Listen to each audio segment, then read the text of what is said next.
네, 세 번째 심층 분석 이어가겠습니다.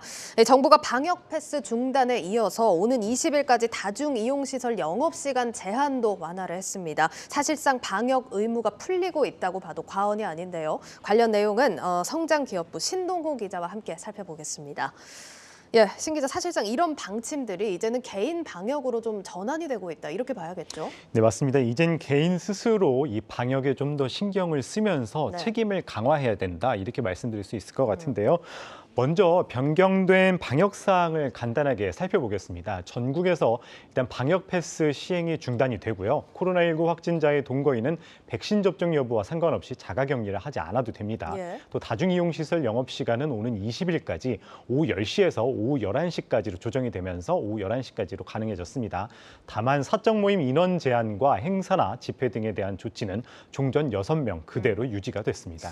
예, 뭐 이런 조치가 발표되면서 코로나 관련주들 좀 영향을 받는 모습인데, 뭐 이전에 많이 오르긴 했지만 어쨌든 모멘텀 자체가 둔화된다고 하면 앞으로 좀 긍정적으로 보기 힘들지 않을까 싶은데 어떻습니까? 네, 맞습니다. 이 코로나 발생 이후에 관련주들이 아무래도 이 코로나 특수를 타고 상당히 많이 오른 것이 사실입니다. 이 가장 처음 코로나가 발생을 했을 때 진단키트주들이 강한 상승세를 보였었죠. 그리고 나서 이제 백신이 나오면서 백신 관련주들이 이후 또 치료제에 대한 관심이 높아질 때는 치료제 관련주들이 들썩였습니다. 예. 예를 들면요, 시즌의 경우 코로나 사태 이전인 2019년도에는요, 15,000원대였던 주가가요, 지난 2020년 8월 정도에 이제 30만 원까지 올라서기도 했습니다. 예. 이 증권가에서 흔히 꿈의 수익률로 불리는 이제 텐베거 종목이라고도 불렸었죠. 하지만 현재 주가를 살펴보면요, 무상증자 100%를 반영하더라도 고점 대비 3분의 1 수준인 5만 원대까지 내려앉았습니다. 예. 이 전문가들은 코로나 관련주들이 코로나19 수혜 관련 기대감이 상당 부분 주가에 반영이 돼서 새로운 이슈가 아닌데다가 정부의 이제 방역 지침이 엔데믹으로 전환을 앞두고 있어서 주가 모멘텀이 이제는 실적에 의존할 수밖에 없다고 분석하고 있는데요. 엔데믹 움직임에 따라서 그동안 코로나19로 주목받았던 기업은 올해 어떤 실적을 낼지 김혜원 기자가 보도합니다. 정부가 지난 1일부터 방역 패스를 잠정 중단하자 국내 코로나19 백신 3차 접종자 수는 눈에 띄게 줄었습니다. 이로 인해 백신 개발에 대한 기대감이 꺾이면서 올해 상반기 중으로 백신 개발 목표였던 SK바이오사이언스를 포함해 유바이오로직스, 아이진, 제넥신 등에 대한 기대감도 한풀 꺾이는 모양새입니다. 치료제 개발 기업도 상황이 어렵긴 마찬가지입니다. 국내 최초로 개발된 셀트리온의 코로나19 치료제 레키로나는 오미크론 변이에 대한 치료 효과가 떨어진다는 정부의 판단으로 국내 공급이 중단됐습니다. 흡입형 치료제 개발에도 속도를 내고 있지만 임상 3상까지는 상당한 시간이 소요될 것으로 보입니다. 이 밖에 부강약품 대웅제약 등이 치료제 개발 포기를 선언했고, 일본에서 후보 물질을 들여온 일동제약만이 유일한 기대를 받고 있습니다. 오미크론 유행 정점으로 국내 진단키트 수요는 당분간 지속될 전망입니다. 수출액도 지난 2월까지 크게 늘면서 3개월 연속 증가세를 기록했습니다. 하지만 최근 서구권 국가들에서 이미 확진자 수 정점을 찍으면서 앞으로 수출 물량이 줄어들 수 있다는 분석입니다. 코로나 수혜로 유동성을 확보한 시젠 SD 바이오센서 등 업체들은 M&A나 기술력 투자로 진단 사업을 확장한다는 계획입니다. 증권가에서는 코로나 수혜주들이 당분간 투자 매력도가 떨어질 수밖에 없다고 분석합니다. 해외 다른 약들이 지금 표준 치료처럼 쓰이고 있기 때문에 실제로 좀 기대감이 굉장히 많이 낮아진 상황은 맞는 거죠. 사실 이제 작년 대비해서 백신도 마찬가지로 투자 매력이 많이 떨어진 거는 맞는 것 같아요. 전문가들은 신약 개발 업체들이 엔데믹에 맞춘 새로운 코로나19 신약 후보 물질을 선제적으로 준비해야 한다고 조언합니다. 집중도 집중이지만은 좀 더 버전업된, 왜냐하면 앞으로도 이제 변이라든가 새로운 신종에 대한 그런 바이러스가 또 출현할 가능성이 굉장히 높거든요. 그래서 기본적으로 이렇게 선제적으로 좀 준비를 해야지 방어적으로 하기에는 굉장히 한계가 있다. 그래서 코로나19 팬데믹 2년. 두 번째 위드 코로나에 접어들면서 제약은 물론 바이오와 진단키트 업체들은 또 한 번 성장 동력을 확보하기 위한 새로운 돌파구가 필요하다는 지적입니다. 한국경제TV 김예은입니다. 네, 지금 관련주들 상황 좀 전반적으로 짚어봤는데 한 가지 생각해 볼 수 있는 게 우리나라는 아직 확진자 규모가 최대치를 찍진 않았다는 점입니다. 지금 정부가 최대 35만 명까지 얘기를 한 상황인데 정부는 방역을 완화하고 있습니다. 어떤 계획일까요? 네, 맞습니다. 말씀하신 것처럼 3월 말 되면은 이제 일일 최대 확진자 수가 35명까지 늘어날 예. 수 있다는 분석이 나오고 있습니다. 네. 이달 주말 기준으로 살펴보면은요, 이 확진자 수가 매주 이제 증가를 하는데 이 더블링을 보이고 있습니다. 약 2배씩 증가를 하고 있다는 의미죠. 네. 이 현재 상승세는 둔화가 되고 있지만은요, 일일 확진자 수를 봤었을 땐 여전히 20만 명이 되면서 여전히 높은 수준을 유지하고 있는데요. 그럼에도 불구하고 이제 정부는 방역 대책을 더욱 완화하기로 한 상황입니다.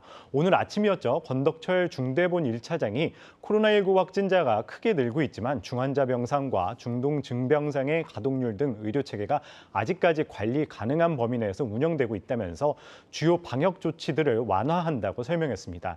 이 확진자가 정점을 찍지 않았지만요, 오미크론의 특성과 방역 의료 역량을 감안을 해서 방역 조치를 완화한다는 겁니다. 특히 대통령 선거가 이번 주 수요일인데 여야 후보들 모두 거리두기 완화와 내수 경제 살리기 카드를 꺼내고 있어서 앞으로의 방역 모델은 어떤 모습을 갖출지 또 정재훈 기자가 취재했습니다. 코로나19 확진자가 연일 수십만 명씩 나오면서 기존 방역 체계는 무용지물이 되었습니다. K방역의 핵심 축이었던 이 세 가지는 각각 자기검사, 자기신고, 재택치료로 전환이 됐습니다. 재택치료자만 100만 명이 넘는 현 시점에서 이런 자율적인 방역 체계가 지속될 것으로 보입니다. 당장 정부는 사회적 거리두기 조치를 대폭 완화하기로 했습니다. 입원 환자를 위한 병상 여력이 있는 상황에서 민생 경제의 악영향을 고려하겠다는 판단입니다. 다음번 거리두기에는 저희가 종합적으로 본격적인 완화를 검토를 하겠습니다.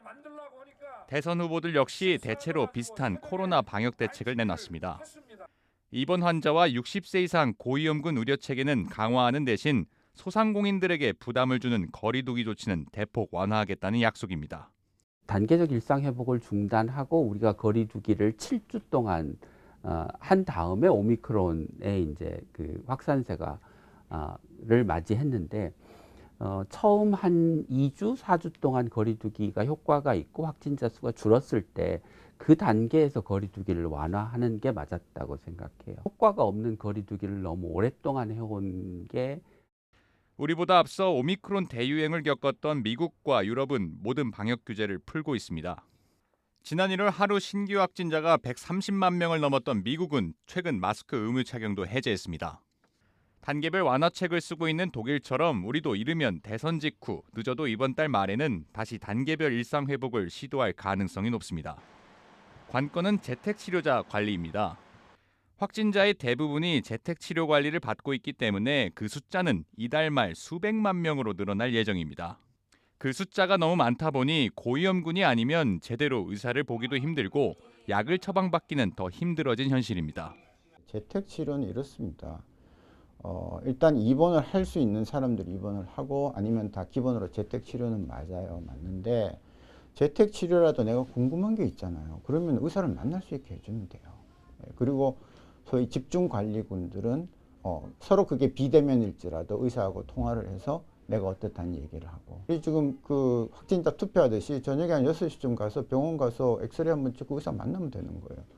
자율적인 방역 정책이 불가피하지만 제대로 검사받고 치료받을 수 있는 의료체계 구축이 더 시급하다는 지적입니다. 한국경제TV 정재용입니다. 네, 신 기자, 그러면 뭐 결국 우리나라도 생활도 그렇고 기업들도 그렇고 다시 한번 이 정말 위드 코로나를 준비해야겠네요, 이제는. 네, 맞습니다. 앞에 리포트에서 말씀드렸듯이 아무래도 기존의 사업을 계속 영위하다 보면은 실적이나 뭐 이런 것들이 이제 안 나오는 것이 사실이죠. 네네. 그렇기 때문에 기존에 있던 기업들도 기존에 있던 것을 기반으로 한 새로운 사업, 미래 먹거리 사업을 영위하는 것이 사실인데요. 네. 아무래도 기존의 것을 완전히 새로운 걸로 하기보다는 이용을 하면서 하는 기업들도 있는데요. 이 기업들의 방향은 크게 두 가지로 보실 수 있을 것 같습니다. 우선 이 코로나가 엔데믹으로 가는 방향은 맞지만은 또 다른 변이 바이러스가 나올 가능성이 매우 농후하기 때문에 예. 이에 대비를 하고 있고요. 두 번째로는 이제 기존의 기반의 이제 플랫폼을 가지고 또 다른 신약을 개발하는 겁니다. 예를 들어서 mRNA 백신 같은 경우에 mRNA 플랫폼을 가지고 새로운 신약을 개발을 하는 모습인데요. 실제로 모더나의 경우 mRNA 기술을 활용을 해서 다른 질병에도 확대 적용한다는 계획을 가지고 있습니다. 네. 마지막으로 K방역의 주역으로 꼽혔던 이제 진단 키트 주들 같은 경우 지난 한 해 돈을 많이 벌었지 않았습니까? 예, 그래서 그렇죠. 현금을 충분히 확보를 했기 때문에 그걸 기반으로 M&A에 나선다든지 새로운 신규 사업을 영위한다고 합니다. 네, 알겠습니다. 자, 신 기자 마지막으로 오늘 유튜브 제목과 해시태그 뽑아주시죠. 네, 일단 유튜브 제목은 모멘텀 소멸한 코로나 관련주로 하겠고요. 네. 해시태그는 자율방역 코로나 관련주 어떻게로 하겠습니다. 네, 알겠습니다. 여기까지 듣도록 하겠습니다. 성장기업부 신동호 기자였습니다.